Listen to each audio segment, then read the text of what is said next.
Hello दोस्तों, superstar coaching के एक न्यू वीडियो में आपका स्वागत है। फ्रेंड्स, आज की इस वीडियो में हम लोग क्लास 10th वालों के लिए वेरी इंपॉर्टेंट क्वेश्चन पे बात करेंगे जो आपके 2024 और 25 के लिए बहुत ही इंपॉर्टेंट होंगे। तो दोस्तों, आप वीडियो को शुरू से लेकर अंत तक देखते रहिए। इस वीडियो के माध्यम से आप इस प्रश्न को अगर ऐसे टाइप्स में रहेंगे और यह प्रश्न अक्सर बार बार पूछे गए हैं तो आपके एग्जाम में नहीं छूटेंगे। तो आप लोग वीडियो को पूरा फुल वॉच कीजिएगा तो आप लोग को बढ़िया से समझ में आ जाएगा। तो चलिए दोस्तों, हम लोग वीडियो को स्टार्ट कर लेते हैं और हम लोग समझते हैं क्या सवाल है। देखिए दोस्तों, आपके दिया गया ऐसे प्रश्न लिखा रहता है कि हल करें 13 माइनस एक्स स्क्वायर का रूट अंडर बराबर है एक्स प्लस 5। तो दोस्तों, सबसे पहले हम लोग हल लेकर पहले सवाल को उतार लेंगे। तो जैसे सवाल है पहले हम लोग वैसे उतार देते हैं।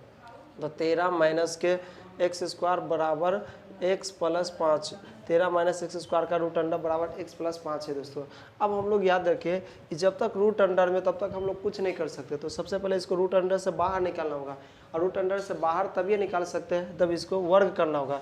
वर्ग करेंगे तो अपने आप ये बाहर निकल जाता है। तो दोस्तों, कोई भी सवाल रहे अगर रूट अंडर में रहे तो सबसे पहले उसको बाहर निकालने का प्रयास करें। कहाँ से? रूट अंडर से। तो हम लोग रूट अंडर से बाहर निकालने के लिए वर्ग करते हैं। तो लिखेंगे दोनों पक्षों में, एक पक्ष में कभी नहीं होता है दोस्तों, दोनों पक्ष में, ताकि इक्वल साइड बराबर रहे। तो दोनों पक्षों में वर्ग करने पर अगर हम लोग दोनों पक्षों में वर्ग करेंगे तो इसका रूट अंडर हट जाएगा। तो यहाँ पे बचेगा माइनस के 13 एक्स स्क्वायर, और यहाँ पे रूट अंडर तो नहीं था तो इस पर स्क्वायर चढ़ जाएगा। एक बार फिर से पॉइंट को रिसीव करते हैं दोस्तों, अच्छा से समझते हैं। जिस पर रूट अंडर है उसका रूट अंडर हट जाएगा और जिस पर रूट अंडर नहीं है उस पर स्क्वायर चढ़ जाएगा। इतना बात आपको क्लियर हो गए होंगे।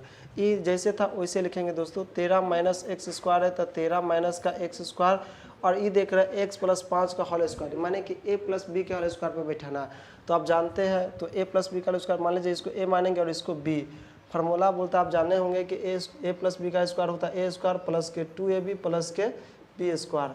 तो पहला बोलता है ए स्क्वायर, तो ए का मान कितना है? एक्स है, तो इसका स्क्वायर कर देते हैं प्लस यहाँ पे 2, यहाँ वाला लेते हैं फार्मूला में से, ए और बी को गुना कीजिए। ए का मान है एक्स और बी का मान है 5 प्लस बी स्क्वायर। तब बी का मान हम लोग देख रहे हैं कि 5 है, तब 5 का स्क्वायर कर देते हैं। ठीक है ना दोस्तों। अब हम लोग देख लेते हैं ये क्या है। 13 माइनस का एक्स स्क्वायर, एक्स का स्क्वायर क्या होता है? एक्स स्क्वायर, और 5 दूना आपके आ जाएंगे 10x, और 5 का स्क्वायर होता है 25। ये आपको मिटा देते हैं समझाने के लिए, ये सब लिखे थे। ठीक है ना दोस्तों। अब हम थोड़ा और आगे बात करते हैं। अब हम लोग क्या काम करते हैं, इसको पहले इधर लिख लेते हैं। एक्स स्क्वायर प्लस के 10x प्लस के 25। ये प्लस वाला 13 को इधर लाए तो माइनस में, और माइनस वाला को इधर लाए तो प्लस में, एक्स स्क्वायर बराबर में क्या बच गया? 0। अब देखिए, सेम घात वाला से सेम को जोड़ेंगे, ठीक है ना। अचर पद और चर पद को एकदम सेम से जोड़ेंगे। तो हम देखें इस पर भी स्क्वायर है और इस पर भी स्क्वायर है, तो एगो एक्स स्क्वायर है, एगो एक्स स्क्वायर। तो यहाँ पे कितना स्क्वायर हुआ? आपके 2x स्क्वायर हो गए होंगे। ये 10x है और x वाला कोई है नहीं, तो 10x है तो 10x लिखेंगे। अब यहाँ पे देखिए 25 और 13 इस सेम वाला है ना। अब देखिए 25 में से 13 घटाएंगे दोस्तों तो हमारा बच जाएगा 12, बराबर में 0 है तो 0।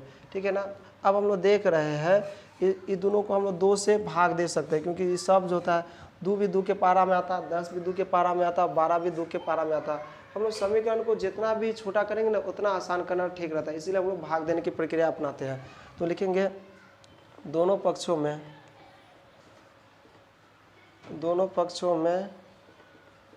2 से भाग देने पर, अब हम दोनों पक्षों में 2 से भाग देने पर हमारा क्या प्राप्त होगा वो हम लोग देख लेते हैं।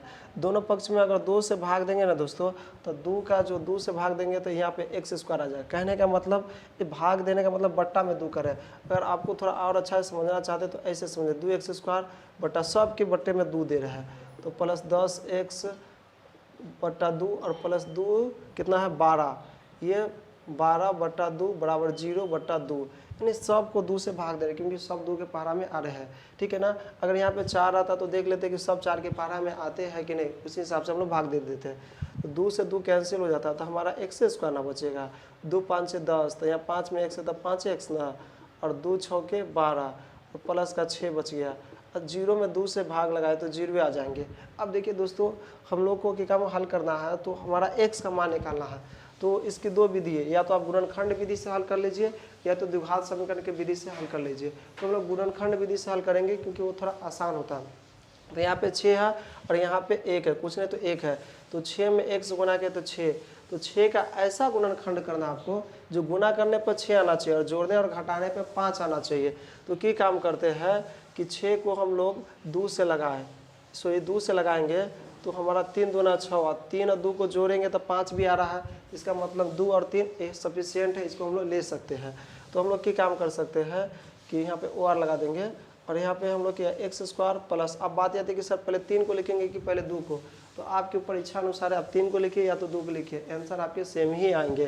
तो हम लोग पहले बड़े अंक को ही लिख लेते हैं, 3x और 2x। अब देख रहे हैं कि 3 दूना 6 भी होता है और 3 दूना 6 करने के बाद 3 और 2 5x भी पूरा है, तो बीच वाला अंक भी हम लोग को पूर जाना चाहिए, ठीक है ना दोस्तों, ये बात हो गया।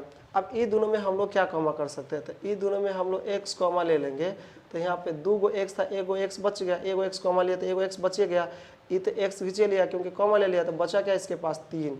अब हम लोग ये दोनों में क्या कॉमा लेंगे, ये दोनों में कॉमा लेना था, ये दोनों में ये 2 और 6 सबके पहाड़ा में आता है, 2 और 6 किसके पहाड़ा में आता है, 2, तो 2 कॉमा ले लिए। यहाँ पे बचा क्या x, क्योंकि 2 तो कॉमा ले लिए है और 2 त्याई 6 बराबर में आपके 0।